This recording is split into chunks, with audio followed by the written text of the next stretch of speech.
Անցնող 8 տարիներին 35-ից 40% գնաճ է գրանցվել պարենամթերքի ու այլ առաջին անհրաժեշտության մթերքի շուկայում։ 2018 թվականին իշխանության գալով Նիկոլ Փաշինյանի թիմը խոստանում էր տնտեսական հեղափոխություն, մենաշնորհների վերացում, ազատ մրցակցություն եւ քաղաքացիների կյանքի բարելավում։ Սակայն 8 տարի անց պաշտոնական թվերը ցույց են տալիս այլ պատկեր։ Հայաստանի Հանրապետության վիճակագրական կոմիտեի սպառողական գների ինդեքսի տվյալներով 2018-ից մինչև 2025 թվականը առաջին անհրաժեշտության բազմաթիվ ապրանքներ ոչ միայն չեն էժանացել, այլ թանկացել են տասնյակ տոկոսներով։ 2018-ից 25 թվականների գնաճը հաց եւ ձավարեղեն շուրջ 40% աճ, միս մոտ 35-ից 40% աճ, կաթ, պանիր, ձու մոտ 30-ից 35% աճ, բուսայուղ եւ ճարպեր ավելի քան 55% աճ, մրգեր շուրջ 35% աճ, բանջարեղեն մոտ 45% աճ, շաքար, մեղր, քաղցրավենիք շուրջ 25-ից 30% աճ, սուրճ, թեյ, կակաո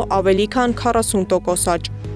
Առավել կտրուկ թանկացումները գրանցվել են հատկապես 2021-ից 2022 թվականներին։ Օրինակ բուսայուղի եւ ճարպերի դեպքում տարեկան գնաճը հասել է 25.6%-ի, իսկ բանջարեղենի դեպքում 28.1%-ի։ Տնտեսագետների խոսքով պատճառները բազմաթիվ են՝ ներմուծումից մեծ կախվածություն, միջազգային շուկաներում պարենի թանկացում, լոգիստիկ ծախսերի աճ, դրամի փոխարժեքի տատանումներ, նաեւ ներքին շուկայում սահմանափակ մրցակցություն։ Սակայն տնտեսագետ Հրայր Կամենդատյանի կարծիքով պաշտոնական թվերն անգամ ամբողջությամբ չեն արտացոլում իրական պատկերը։ Գնաճը 80, 90, 100, 120, 200%-ի տարբերություններ կան այստեղ։ Այդ կառույցը խաբեբա կառույց է, հստակ արձանագրել։ Այս ֆոնին իշխանությունը պարբերաբար հայտարարում է կենսաթոշակների բարձրացման մասին։ Վերջին տարիներին նվազագույն կենսաթոշակը մի քանի փուլով բարձրացվել է, սակայն քաղաքացիներն ասում են, խանութում այդ բարձրացումը գրեթե չի զգացվում։ Նույն գումարով գնվող ապրանքների քանակը շարունակ նվազում է։ Եթե 2018 թվականին նվազագույն սպառողական զամբյուղը գնահատվում էր ամսական շուրջ 61,000 դրամ, ապա այսօր նույն զամբյուղի արժեքը զգալիորեն ավելի բարձր է։ Ամբողջ սննդամթերքը թանկացել է, ես չգիտեմ դա ինչով է պայմանավորված, բայց այո։ Հատկապես նկատել Բոլորը առանց բացառության։ Ոչ նկատել եմ, իսկապես տենց է։ 10,000 ավելացա, բայց 3 ամիս առաջ թանկացել էր գները արդեն։ Մեզ համար դժվար է, մեզ ինձ համար դժվար է, չգիտեմ։ Հենց նոր մտա մստի խանութը 5,500։ Այսինքն այդ 10,000-ը որ ավելացրել է, ես չեմ կարող 2 կիլո միս էլ առնեմ։ Հասկացա՞ք։ Իսկ մարկանց գոնե ամիսը մեկ անգամ կարելի է չէ միս ուտել։ Ամեն ինչն է բաները, բոլորը ամեն բան։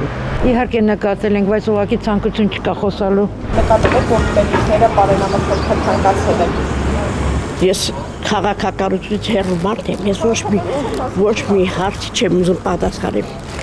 Դուք չգիտեք, որ թանկացել է։ Հատկապես որ ապրանքներ։ Բոլորը։ Ամեն ինչը, ես ի վիճակի չեմ անգամ միս առնելու։ Հա։ Անգամ են կապիկյան Թորոսյանը կապիկյանը այդ Արսենը, անգամ են բանկի փողերն են կուլտալի չեն տալի։ Գնաճը բնական է, բայց ըստ մասնագետի յուրաքանչյուր կառավարություն կարող է իր երկրում զսպել այն։ Դրա համար անհրաժեշտ է միայն ցանկություն։ Այս տարբերությունները ճիշտ է, տնածին են, ճիշտ է, այս տարբերությունները ապրիորի մեզանից անկախ գոյություն ունեն, բայց խնդիրը նա է, որ մենք ունենք նաև պետություն եւ ունենք կառավարություն, դա կառավարություն չեմ ասում, կառավարություն։ Եվ այդ կառավարությունը պարտավոր է շուկայում անընդհատ առաջ եկող դիսբալանսի այդ բաղադրիչների, ինդիկատորների հետ կապված աշխատանքներ ձեռնարկել։ Այսպիսով թվերով թոշակներն ու աշխատավարձերը գուցե բարձրացել են, բայց մարդկանց գնողունակությունը ոչ։ Եվ երբ իշխանությունը խոսում է սոցիալական առաջընթացից, պաշտոնական վիճակագրությունը հիշեցնում է մեկ այլ իրականություն։ Հայաստանում աղքատության մակարդակը ըստ տնտեսագետի շարունակում է մնալ շուրջ 25%, այսինքն յուրաքանչյուր 4-րդ մարդը Հայաստանում շարունակում է ապրել աղքատության պայմաններում։ Սեդա Մակարյան, Սեդա Գյուրեղյան, Էդիկ Մալաքյան, Գեղամ Ղազարյան, ABC Media։